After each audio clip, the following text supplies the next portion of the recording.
আজ ওদের জন্য কত সুন্দর তেলাপিয়া মাছ পেয়েছি, খুবই বড়। আজকের মাছগুলো খুবই বড় আর বেশ ভালো ফ্রেশ মাছ। কিন্তু দুঃখের বিষয় দেখো, মাছগুলো আজকে কাটানো হয়নি, কাটানোর লোক পাইনি। মাছগুলো সাইজ দেখো আজকে খুবই বড়।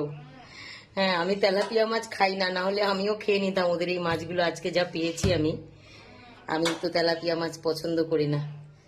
তো দেখো মাছের লোভে দেখো ওরা কি করছে, দেখো দেখো দেখো দেখো কোথায় কোথায় উঠে উঠে ঝুলছে। দেখো ওটা বাইরে থেকে আছে।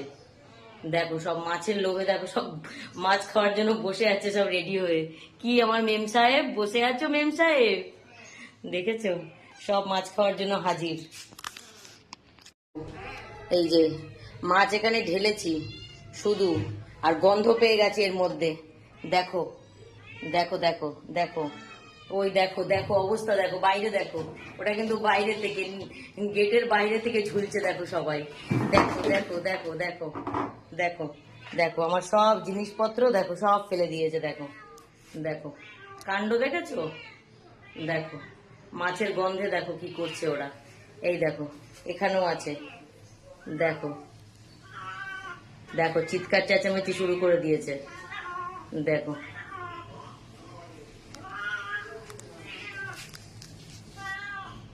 না, এই মাছের দাঁত, এই শক্ত কাটা কিছুতেই কাটা যাচ্ছে না। আঙ্গুল টাঙ্গুল দেখো কেটে কি হয়ে গেল। মানে কাঁচি দিয়েও কাটা যাচ্ছে না, এত শক্ত, মানে কাঁচি দিয়েও কাটা যাচ্ছে না। আমার নিজেরই আঙ্গুল ফাঙ্গুল সব কেটে গেছে, সব কাটা ফাটা ঢুকে ফুটো হয়ে গেল।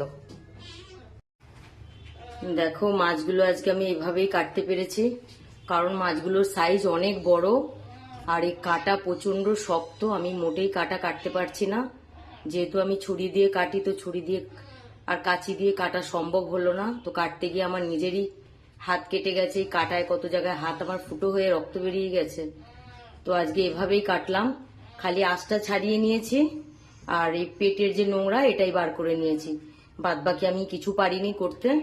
মাছগুলো যখন বয়েল হয়ে যাবে, তো বয়েল হয়ে যাওয়ার পর আমি এই মোটা যে সাইডের যে মোটা মোটা কাটা, ভেতরের যা কাটা, আমি তখনই ছাড়িয়ে নেব, কারণ আমি পারছি না এখন করতে।